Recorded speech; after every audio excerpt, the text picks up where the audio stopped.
Good Monday morning. I'm Reese Black, and this is Filibusted Headlines weekday live stream, your favorite news show with a guy who shares his name with a candy bar. Today is May 19th, and we're going to be covering recent drama with Iran's nuclear program, Trump's recent proposed bill that's sitting in the House of Representatives right now, and a YouTuber getting sued by Mexico. So, the biggest news story is Iran's foreign minister, which I have the article pulled up right here. He recently posted a statement on X in response to the Trump administration trying to pressure Iran to stop their uranium enrichment program. So let me pull up that post here. I'm going to read a little bit of it. But he stated, our stance on Iran's rights as a NPT member is crystal clear, and there is no scenario in which Iranians will permit deviance from that. So NPT, I had to look this up because I didn't know what this was, but NPT is a treaty. It's called the Treaty on the Non-Proliferation of Nuclear Weapons. This was signed by almost all the countries of the UN back in the 1970s, including Iran. And it does not, basically, it states that we won't use nuclear materials like uranium for weapons. We're only going to use them for nuclear energy. And Iran has been found to be in a violation of that in the past, not because they were found to have a nuclear weapon that I'm aware of, but I believe it's just because they are not very good at reporting what they're doing with their material that they have. And so they've been found to be in violation of the treaty and a few times in the past. And the US and other countries have been very suspicious of them, that they are in fact trying to create weapons and not just trying to create power. And so recently, if you've probably seen it in the news, Trump has been pushing their Iran to stop their enrichment program completely. And Iran is not happy about this. They're not willing to do that. And so continuing his quote, he says, if the U.S. is interested in ensuring that Iran will not have nuclear weapons, a deal is within reach, and we are ready for a serious conversation to achieve a solution that will forever ensure that outcome. Enrichment in Iran, however, will continue with or without a deal. And so that sounds kind of nice. He's saying like, hey, we're willing to work with Trump. We're willing to work with the administration and come to a deal of some sort. However, their non-negotiable is them continuing to use uranium, enriching uranium, right? And that, of course, is what Trump was trying to stop them from doing, is enriching uranium. And so I'm not sure where the deal is going to go after this point. U.S. Ambassador to NATO, Matthew Whitaker, was recently interviewed by Fox News, and he responded to this. He said, I think that maybe a little bit of political posturing and trying to appeal to maybe the domestic Iranian audience to keep them happy. So his take on it is this might not be 100% of a realistic response from Iran. It might be, like you said, political posturing. There may still be able to come to a deal where they can completely cease enriching uranium. That's yet to be seen. The U.S. is taking a very strong stance against Iranian possession of nuclear weapons or continuing to work toward those nuclear weapons. And the U.S. Special Envoy Steve Witkoff reissued a statement clarifying the U.S. stance recently on Sunday, with that exact stance, saying we are completely opposed to Iran having the ability to create nuclear weapons. Iran has made it very clear that nuclear talks will fail if the U.S. keeps pushing for zero enrichment, and they say that enrichment is purely for peaceful purposes. So we've already gone over that. That's what their claim is, and of course the U.S. doesn't believe them. I don't know if you believe them or not. Put it in the comments below and let me know. You might know more about this situation and what's been going on historically and why they've been found to be in violation. Was it just because they were not reporting what they were doing, or is it because they were doing sketchy things because they're trying to create weapons? So you can let me know in the comments below. So at this moment, the ball seems to be in Trump's court on whether or not he's going to keep pushing harder to say, let's make a deal where you have to give up your enrichment program, or if he's going to pivot and try to cut some sort of deal that says, okay, you can continue enriching as long as it doesn't you don't do these certain things that will allow for, basically, don't break the treaty originally. So I just don't know if that's going to be possible. But Trump comes up with creative things sometimes, as well as his team. So we will see what their response is next, whether it is more peaceful and negotiable, or whether it is some sort of threats or escalations. Moving on to our second breaking news topic of today, switch over to the White House website. Just this morning, Press Secretary Caroline Leavitt held a press briefing with the press. Obviously, I get a nickel every time I say the word press. They asked her about Trump's big, beautiful budget bill, or big, beautiful tax bill. I can't remember the name of it, but it's the one that's been in the news. It's the Republicans' budget bill that Trump was pushing, and now the Republicans are trying to get through Congress. And they were asking about it. It's currently sitting in the House of Representatives at this exact moment, and they're just digging into the details. So let's dig into some details. They asked her about the Medicaid work requirements. I'm going to hop over to this article here that lists some of the changes that are in this bill. And their question was, does the president agree with the Republicans behind the bill that Medicaid work requirements should be required as soon as 2026? And so the new requirements that are listed here for Medicaid, according to this article and also according to the responses given by the press secretary, essentially there are for adults who don't have any dependents, they're not taking care of someone, and they are physically capable, that for them to keep getting Medicaid, if they are physically capable of doing some kind of work, there was certain like part-time hours or volunteer work or certain things like that. So essentially the bill was requiring them to be either working a little bit each week or contributing to their town through volunteering a little bit each week, something productive. And that would be a requirement for those who are not disabled or those who don't have dependents that they're taking care of. And so this is, I guess this is a big change to Medicaid, which has not required that sort of thing in the past. Leavitt's response is the president wants to preserve and protect Medicaid for Americans who this program was intended for, the most vulnerable in our society. It should be going to people who physically cannot work. And so she was kind of pushing back a little bit because I think the question made it sound a little bit like, oh, you're going to make everybody on Medicaid start working to keep it. And she was trying to clarify that the program is mainly intended for those who cannot work. So if you cannot work, you can get Medicaid. If you can work, then there's some requirements there. This bill is putting forth saying you have to do so much work each week or so much volunteer hours each week in order to continue having the benefits of it. So to be eligible for Medicaid, this is what is being proposed. There will be new community engagement requirements of at least 80 hours per month of work, education, or service for able-bodied adults without dependents. And that is the key phrase right there, able-bodied adults without dependents. That is who the work requirements apply to, not, of course, to people who are disabled or the elderly that are taking care of dependents. Another detail they dug into was asking about the deficit. She was asked, is the president okay with this bill adding to the deficit? And her response was, this bill does not add to the deficit. This bill will save $1.6 trillion, and that's the largest savings for any legislation that has ever passed Capitol Hill.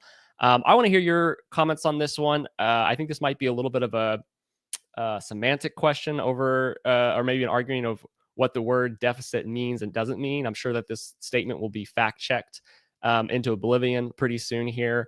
I didn't have enough time to dig into it myself as far as like, does it technically add to the deficit? Is it technically saving money or not saving money? That's a good question, but I think that's something that we're going to continue to see is the Republicans arguing that this is saving us money, and then the pushback against it is going to be, oh, you're adding this, you're adding these things, or it's still, costs us money to push these bills through, and we're still spending money on things, and so it's not saving us money.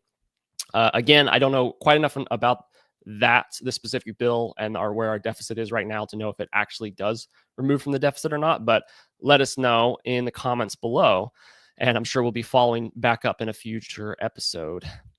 So more news that happened over the weekend, going to the war currently in Ukraine. This is unfortunate news happening today.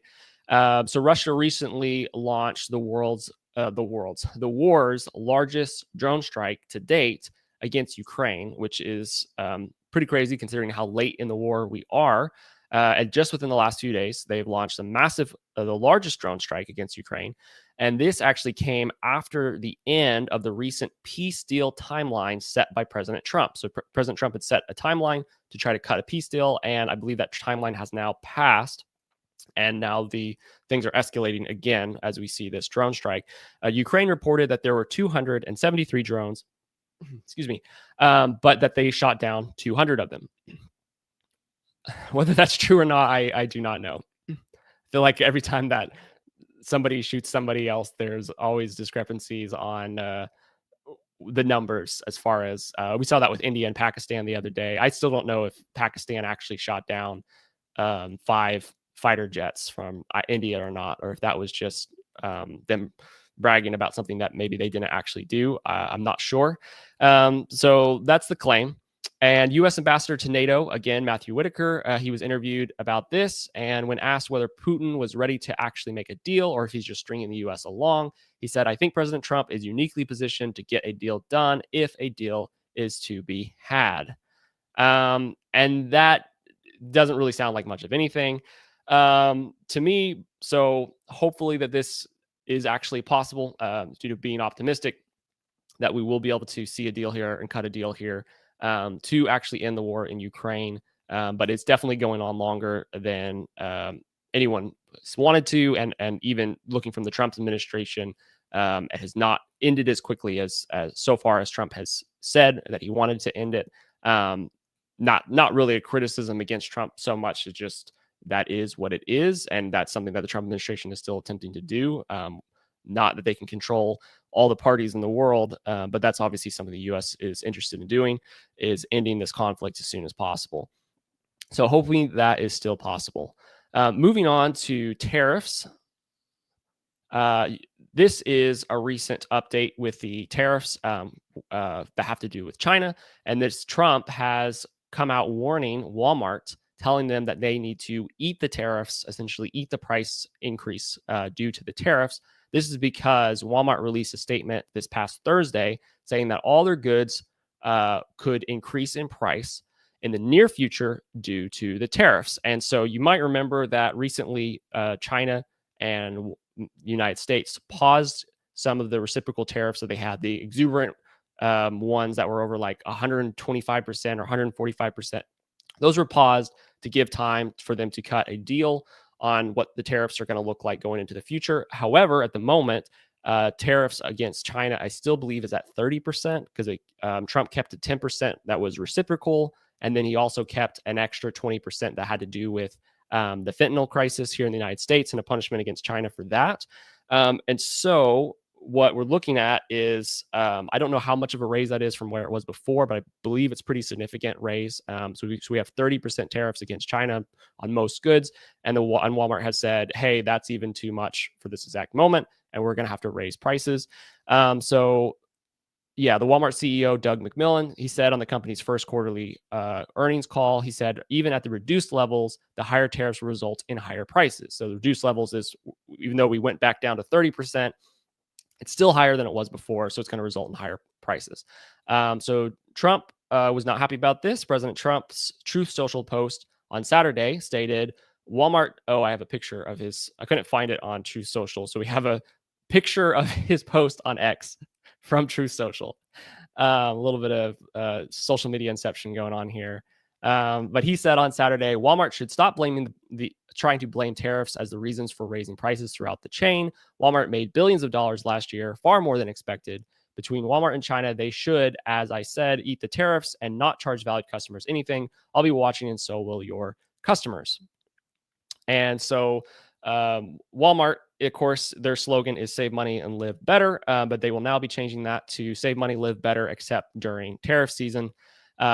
Seriously, though, we've had this conversation many times on this channel about tariffs. So if you're interested in the tariffs situation and what's been happening and the potential negatives that come from tariffs, and of course the upsides as well, and what Trump is trying to accomplish with tariffs, we dig into those details quite significantly. I think in like 2 or maybe 3 episodes at this point. Just look back at our content and you'll find those discussions with all of us co-hosts arguing about whether the tariffs are doing good, whether they're doing bad. But this is one of the potential downsides of tariffs, although I do believe in what President Trump is doing, especially with tariffing China. And but one of the potential downsides, of course, is the chance for rising prices, because even if Walmart had to shift away and stop purchasing from China, which I think would be a good thing, they would need to find somebody else to make all those cheap goods. And if they are buying from the United States or somebody else, that costs more to produce them than China was, because China produces them dirt cheap. And there's reasons for that. Then, of course, there's a chance for those prices to go up. And so I think we're seeing some of the potential the negatives from the tariffs. Not to say that the tariffs have been a bad thing, but it's that little bit of a transition period, the negatives that occur in a transition period, I would say. And so we'll have to see if this is going to put any pressure on the Trump administration to try to cut a deal with China quicker to bring down the tariffs, or if he's going to continue with the tariffs high as they are on China and try to shift the country to manufacturing more of these things in the United States. And so there's more places that Walmart and other people can buy from besides China.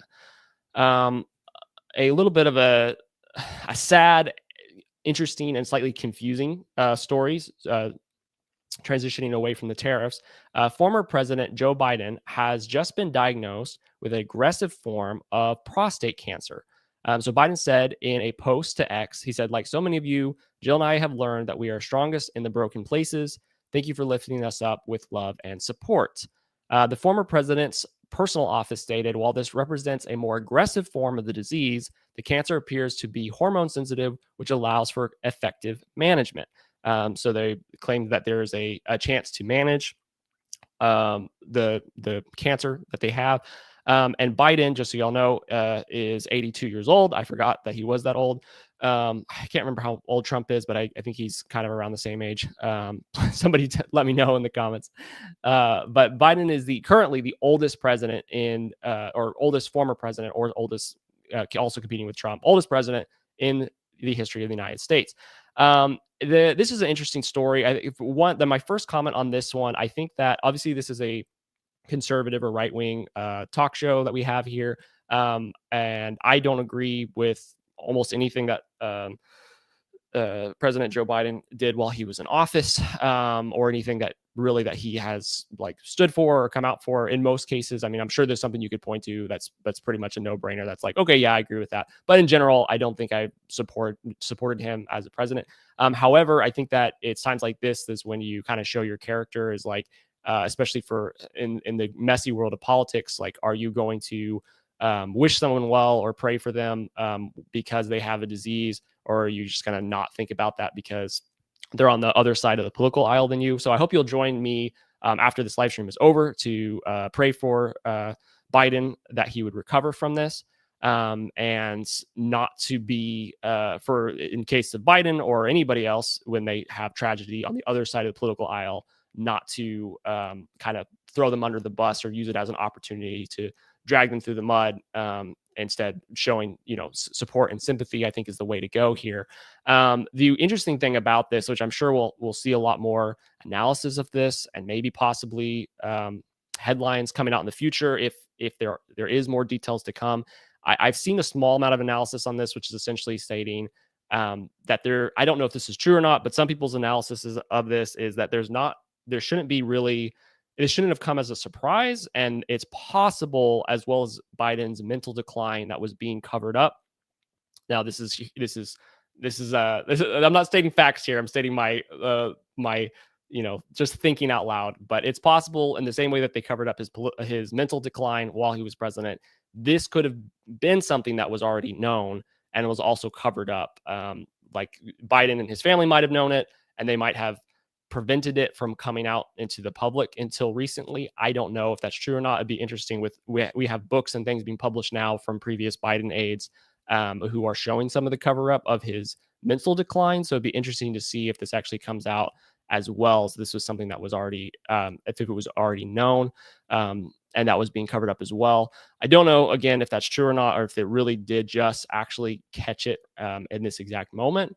But interesting to think about, and an unfortunate situation that we had, of course, where we have to question, wait, was this hidden from the public? Because, of course, we know his mental decline was very obviously hidden from the public. Getting on to a non-serious YouTuber drama situation we have going on here. I'm sure many of y'all know the probably world's most famous YouTuber, MrBeast. And over the weekend, news broke that Mexico would be suing him, or was suing him, or suing his company, because or suing the company that helped YouTube. Sorry, my notes here are a little ineligible, but suing MrBeast because he recently produced a video down in Mexico exploring ancient Mayan ruins. It was reported that the National Institute of Anthropology and History was taking legal action against MrBeast because the image of archaeology sites being used to promote his chocolate brand without permission. So MrBeast has a chocolate brand. They're like Beast Bars or something like that he sells. And I guess they're suing. The idea here is that he somehow was using Mayan imagery to promote his chocolate brand without permission, and so therefore they're going to sue him over that.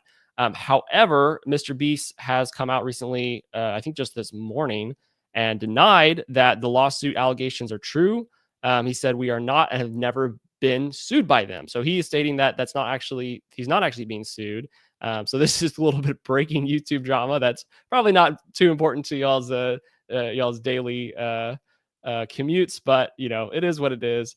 He said he's working with the National Institute of Anthropology and History to support Mexican archaeology, and he has even financed local water projects there. And he claims he is not being sued, and it's too early to know if he is or isn't being sued. So the little lighthearted news story to end it today. Quick announcement, however, I did want to share. If you are enjoying these news coverage and the small amount of commentary on the news coverage that we provide with the weekday live streams, just recently, our wonderful co-host, Ryan Howard, he has had a podcast going on for a while called Cutting Edge Faith with Ryan Howard. And he just recently started a once a week segment where he covers the headlines for the past week and then provides his specific insights and a Christian perspective over those headlines. Again, this is on this Cutting Edge Faith podcast. You can find this on all podcast platforms as well as Rumble and YouTube. And if you go over on YouTube or Rumble, leave him a comment, let him know that Reese sent you. I thought the last one that he did covering the headlines for the past week was very good. So that's all I have for today. Thank you for tuning in. Tomorrow, Troy will be doing the live stream, the headlines show in the morning at 9:30 U.S. Central. So come back in time to see Troy do that. And of course, we'll be putting a link of Ryan's show below here on YouTube so that you can see that. So thank you again for tuning in, and I will catch y'all next time.